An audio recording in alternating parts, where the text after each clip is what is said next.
Hello everybody. Welcome back for another video. Hope you're all doing well. Hope you're all doing fantastic and that you're all having a wonderful day. Don't forget to leave a like. It is a free and easy way to support the channel. It helps out the channel a lot. It lets the algorithm know that people like what they are watching.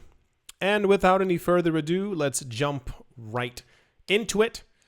Bit of another interesting news day. Nothing bad as we've been seeing before, but it does feel like bumpy along the way.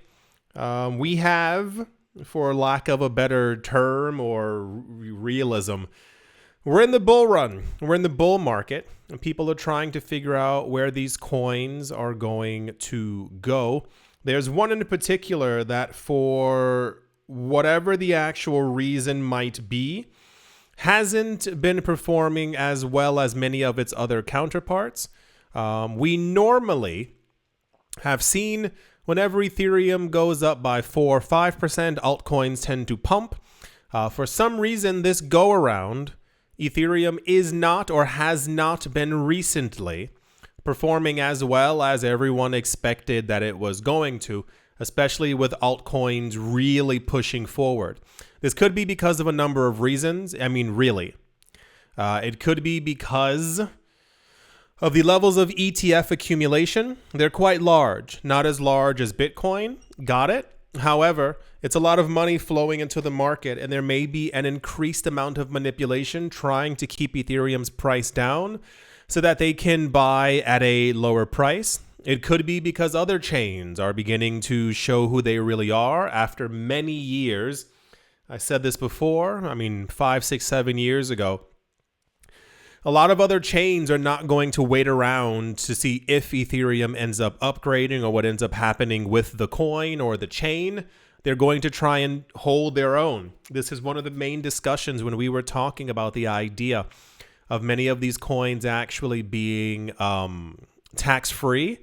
I said the moment we see that these chains work and they're tax-free within the United States, people aren't going to really hold back as far as like the adoption levels. Anyway, yeah, there's a lot going on with Ethereum, and I think they need to get it under control relatively soon because it kind of seems ridiculous at this point. And I'm saying this from the point of view of someone who like goes over news and not someone who is a coder, because I don't know what difficulty there is in like combining and making all of these things, but it's more of a, you can't say that since 2017 you've had things in the works, and the one major thing that's been released since 2015 for Ethereum has been the transition to proof of stake.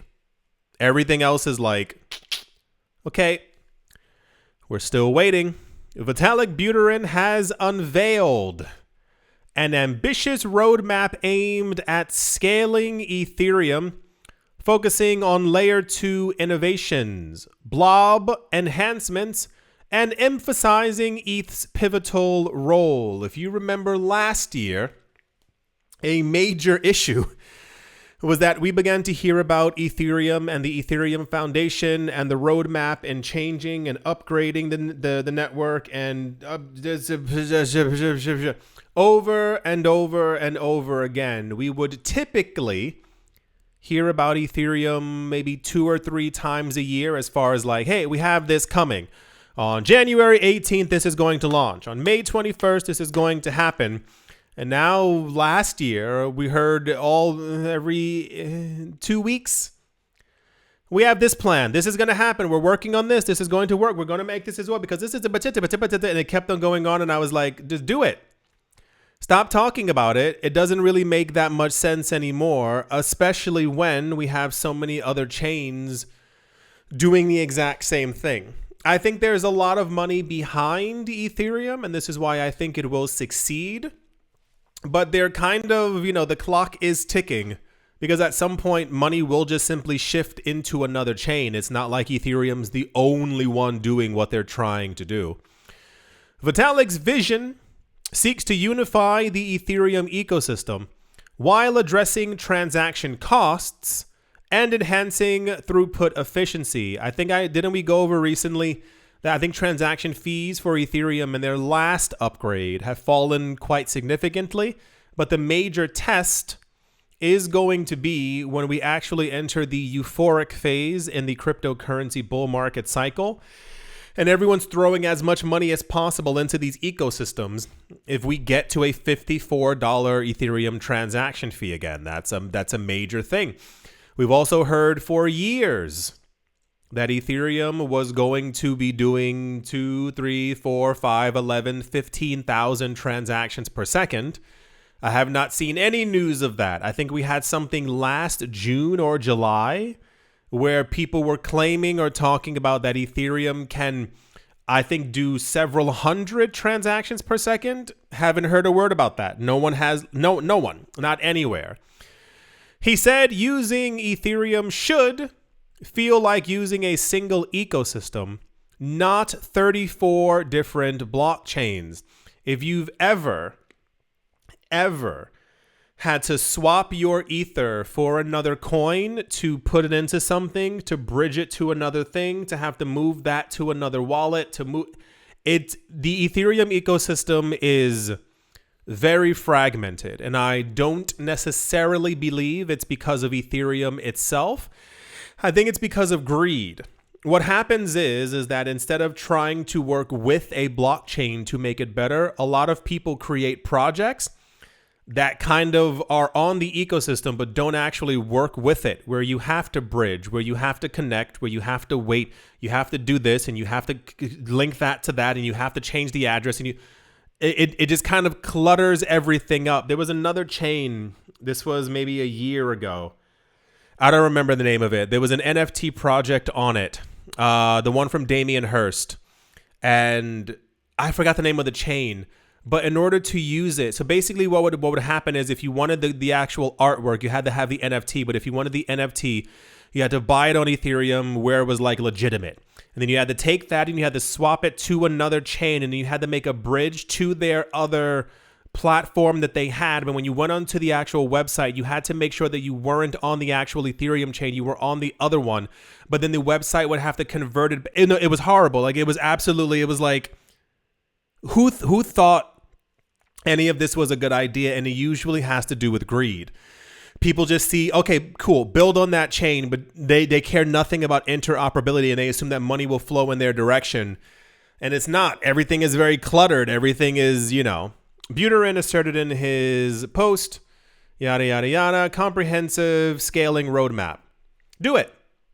Once again, I'm not trying to be mean. It's just, it's 2015 to 2025 is a very long time.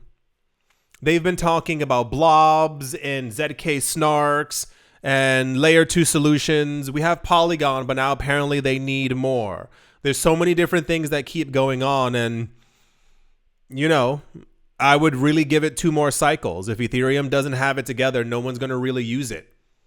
I'm being 1,000% honest. It has nothing to do with maximalism or XRP or anything else. It's like, it just simply has to work. So this was one of the major news stories. Vitalik Buterin has once again proposed a brand new way to increase Ethereum and make it faster and so. Cool. Hope it works out. Let's move on. Also in the news as well, Thailand regulators are considering approval for exchange-traded funds that invest directly in Bitcoin in order to boost the nation's budding crypto sector. It's now Hong Kong, Thailand, Singapore, Japan, South Korea, and maybe one other place who are actively having discussions about Bitcoin and ETFs and all these other kinds of things. It's very nice to see, because for a number of years they were really like sidestepping it and just pretending that it didn't exist. I don't think that these people are trying to increase or improve the nation's budding crypto sector. I think they realize that like there's money that they missed out on, so now they're trying to get into it. I said that before. Every country who gets into it early, like El Salvador, is going to make a lot of money. People will begin to move to that country if they see that there's money to be made. A lot of countries in 2018 to 2022 were trying to ban crypto. We're talking negatively about crypto. We don't want it in our borders. It's only for so-and-so. No, we're fine with our local currency and yada, yada, yada. And now they're realizing, because BlackRock entered into the space, that there's trillions of dollars to be made. But the problem is that you also, and I have no idea what Thailand's laws are, but realistically, you also need like proper taxation. When you talk about that some cryptos might be completely tax-free in the United States, that's a big way to like throw money at your borders. When you talk about that there are countries already who have a 0% tax rate for crypto, you know, so it's cool that they're approving all of these things, but they kind of won't have a choice if Bitcoin does end up taking over the world. You're going to need these things approved within your country, so you have some kind of business actually flowing in your direction. According to a Bloomberg report in the middle of January, the Thailand SEC might allow Bitcoin ETFs to list on local exchanges for the first time as the country attempts to keep up with other countries like Singapore, Hong Kong, and the US in terms of developing its cryptocurrency sector. At the moment, Hong Kong has kind of been at the very front of it.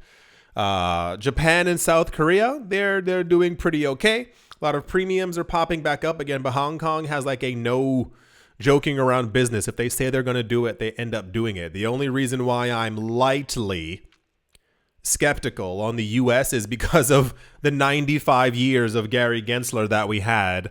So realistically, things should be a lot better regulatory wise within the United States, but I'm really not holding my breath. Like I'll tell you right now, when we get 2 XRP, 2 Litecoin, and 2 Cardano ETFs, I'll be like, okay, I'll be a little bit more inclined to believe it. But at this moment, I'm still Gary Genslered.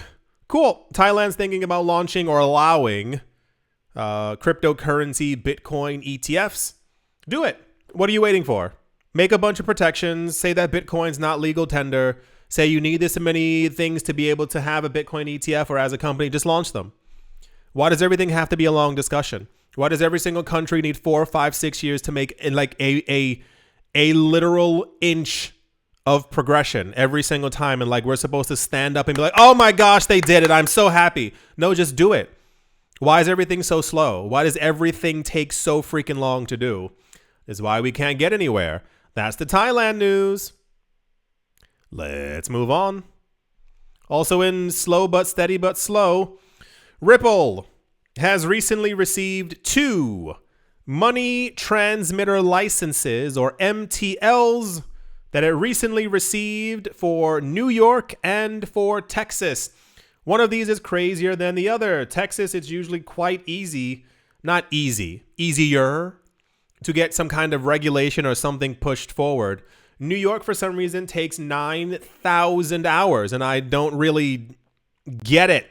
So as it is right now, my friends, Ripple looks poised to do a lot of things this year. Because they're now legally allowed to, because of banks are trying to use Ripple. If you missed those news stories about 2 weeks ago, there are a number of banks who are apparently directly in talks with Ripple to actually use their services, essentially using XRP as well. And it's not even essentially, they would be, because every single product that Ripple has connects together and they all use XRP in the background. We heard the thing as well. I think, what is it? Bank of America has like 50 or 60 patents with Ripple or something absolutely insane like that as well. So because nothing is unified and everything takes a very long time, they basically have to go state by state by state by state by state to all receive a money transmitter license for what they're doing. This will essentially allow, it's so stupid. This will allow basically these states to use their products and link them all together to be able to transfer money through Ripple services to the other state that also has a money transmitter license. It says this is quite significant considering that the San Francisco-based firm is making efforts towards expanding its operations in the United States. Due to the new pro-crypto administration, expansion in the US has suddenly become a goal for several crypto-focused firms. And I mean, Ripple really couldn't do it before. We heard before that banks were working with them, but didn't want to work with them simply because they were waiting for the lawsuit to be over, for Gary Gensler to be gone, to have proper cryptocurrency regulation. I hate corruption. Like, I actually truly hate it. It slows everything down for everyone. And then a lot of times I've sat there and thought about it, and I'm like, we have to sit there with these people in power who want nothing good for us, and then they wait 5, 6, 7 years to like actually do something. Like, what did Gary Gensler actually do the entire time he was in office? He signed one thing to actually have Bitcoin ETFs. That's his legacy. The other years that he was there was absolutely terrible. Imagine if he had given imagine if every single day he gave proper cryptocurrency regulation. If they had updated the SEC's website to have an entire area discussing what blockchain is, what Bitcoin is, how it works, and then at the end of it, it says, please use at your own discretion. These things are considered securities. This is how this works. Please read this before you do so-and-so. Can you imagine a world where like people are taught to do stuff and like, actually educated by the people who are in power? So anyway, cool. Ripple has 2 new licenses. I assume maybe by the end of this year, they should have all 50 states. Awesome. Amazing. Let's move on. Also, and I'm tired of hearing from them. I'm exhausted. Not a lot of things really like tire me out, but JP Morgan is definitely one of those things. JP Morgan has had a very long history of not only corruption, but absolute complete nonsense when it comes to the cryptocurrency market. Jamie Dimon, who's the head of JP Morgan, has a very colorful history of calling Bitcoin garbage and useless. He's the one who created the phrase blockchain, not Bitcoin. And then we found out that apparently JP Morgan has been buying tons of Bitcoin for a number of years. They were basically lying to people to get them out of the market. A lot of their analysts will a lot of times release information that talks specifically about a coin. And it usually goes like this. Bitcoin's garbage. Ethereum is the best thing on the entire planet. Anyone not buying Ethereum is a loser. The next article will say, Ethereum's really slow. Everyone should be buying as much Bitcoin as human. Is like they have this loop constantly going on over and over and over. So when this news came out, I was like, oh boy, here we go. And it's one of those like water is wet kind of situations because, yeah, I think we could have definitely all figured that one out. It's not like, okay. The success of Bitcoin ETFs was unprecedented, and there's a market for more crypto funds, according to the largest bank in America, though the level of prosperity will be difficult to duplicate without even having to go that much further. Analysts at JP Morgan basically came forward and said that they're expecting, as everyone else is, a Solana and an XRP ETF relatively soon. One of the heads of Ripple said she's expecting XRP ETFs are imminent. We're also expecting, if you missed one of the other videos, Litecoin ETFs. That one also seems completely obvious. And Solana has been chugging along with scam after meme coin after scam. And therefore, there's a lot of money in Solana. And people think that a Solana ETF is also nigh as well. JP Morgan has decided to release information that neither the Solana nor the XRP ETF will be able to attract as much money as Bitcoin ETFs. Remember when I said water's wet? Yeah, I think we freaking got that. We understand that Bitcoin is similar to how like Ethereum will probably, no one knows, probably not ever have as much inflows into its ETFs as Bitcoin, because Bitcoin is Bitcoin. So we can logically assume that I say the W word, when we get Solana and XRP ETFs, they're probably not going to ever bring in as much money as Bitcoin ETFs. They will bring in a substantially large amount of money, but it just simply won't. Okay. In a Monday report, a team of researchers, multiple people were paid for this. You could have given me half the money of that entire team and I would have said the exact same thing. Wait, hold on. When Litecoin gets 5 ETFs, they will still not bring in as much money as Bitcoin ETFs. Wait, we have another one. Wait. If Hedera and Aave and Chainlink and XRP get their own ETF, using my psychic powers, they will not bring in as much money as Bitcoin ETFs. I hope someone from JP Morgan heard that so that you can, slide money my way because, right. A team of researchers at JP Morgan said that Solana and XRP ETFs could respectively pull in billions of dollars worth of cash from investors, yada, yada, yada. They expect that XRP ETFs could attract between $3 to $6 billion, while Solana could draw in between $4 to $8 billion. I'm going to assume that JP Morgan also has some kind of a vested interest in Solana.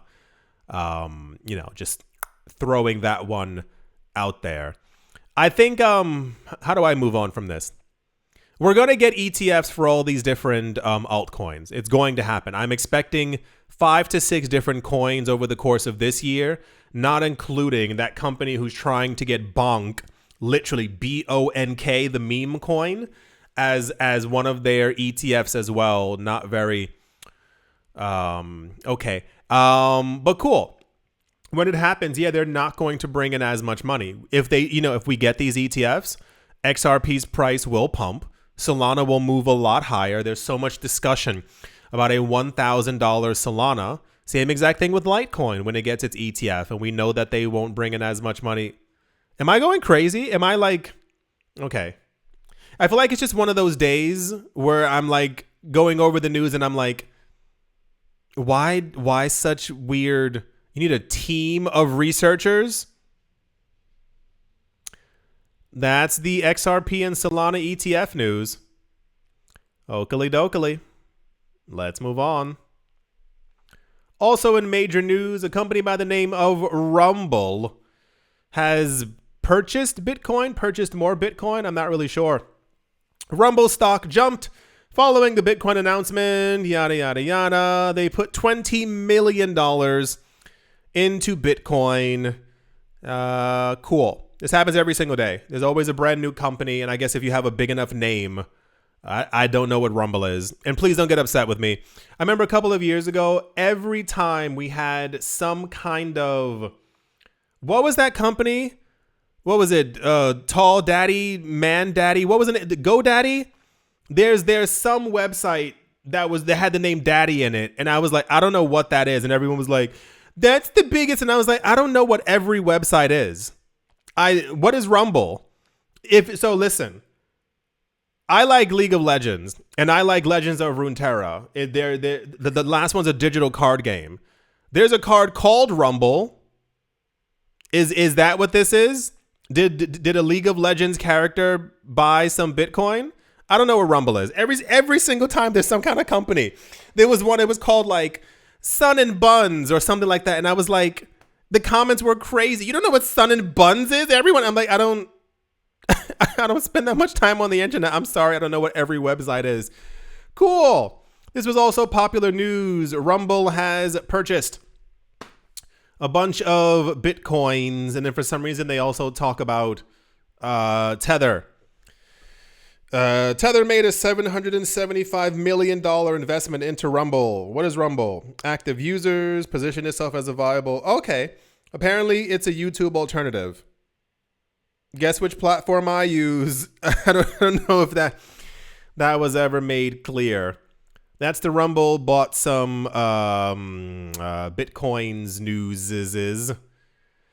Moving along. Also, in very popular news, I'm pretty sure you're seeing a trend. Metaplanet back in the news. It never, ever, ever ends. Metaplanet is a company in Japan who announced 2 years ago that they were getting into Bitcoin. They really liked it. They didn't like the devaluation of the Japanese currency, but every currency is devaluing because, the economy is in trouble.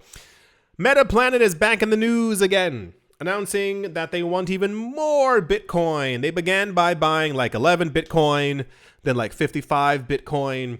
And now people keep calling them the MicroStrategy of Asia or something like that. So now they're doing MicroStrategy things. Last we heard about them, they're now issuing debt against their own company. Crazy, I know, to be able to buy up more Bitcoin. And this is the newer version. Metaplanet aims to significantly increase their Bitcoin holdings, targeting 10,000 Bitcoin. They want to own 10,000 BTC by the end of this year, and they want to have 21,000 Bitcoin by the end of 2026. I sincerely hope I want a good 15, I'll say 15 million people. I would love if 15 million people in Japan, even cumulatively, bought up 21,000 Bitcoin before this company did. If the companies own all the Bitcoin, there's no reason to have Bitcoin. If the companies have all the money, what's the point of the entire ecosystem then? It's just literally the rich making themselves even richer than they richly did before. Yeah, trying to get to 10,000 Bitcoin by the end of this year. How much do they have now? Don't they only have like 1,000?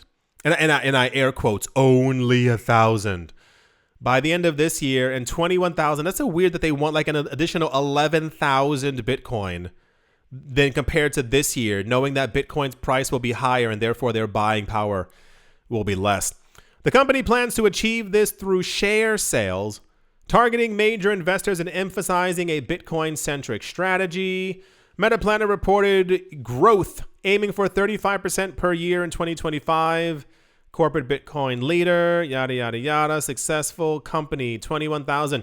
They said that the market has recognized Metaplanet as Tokyo's preeminent Bitcoin company, and we are seizing this momentum to solidify our position as a global leader. Our vision is to lead the Bitcoin renaissance in Japan and emerge as one of the largest corporate Bitcoin holders globally. This plan is our future. I can't read. Is our commitment to the future. Cool. Yada, yada. Does it say how much they have now? Just a lot of like quotes and stuff like that. Cool. Wonderful. I don't think it's going to happen. I've really lost all hope. I'm not even joking. I would love if more people, I keep saying this, if more people around the world realized what Bitcoin was and started buying up Bitcoin as well. I don't think we're going to get there. I think this is it. Like, I think we will eventually get to like 1 billion people in crypto and the market will go up in value. But I feel like we've kind of like reached a barrier, a threshold, a ceiling. As for people who are like actually going to like have Bitcoin, like, I mean, like, you know, 1 million Satoshis, like that kind of thing. I think that number will continue to fall as well. The Bitcoin's basically in the hands of nothing but a bunch of rich people. I keep telling you that, and I keep writing it in the titles and also on the thumbnails. Bitcoin is mainly for the rich now. So the more Bitcoin you have, the richer you're probably going to get. And I think in 10 to 15 years, we'll be having the same discussion. And that's if Michael Saylor and all these people's predictions come true, where Bitcoin is at like $43 million. So, you know, hold on tight, keep paying attention. But I want more normal people to have Bitcoin. I don't want to live in a world again where the rich people have everything and the other 8 billion people don't have jack diddly squat. Doesn't seem very nice. That's the Metaplanet is looking to have 21,000 Bitcoin in less than 24 months. Sure, why not?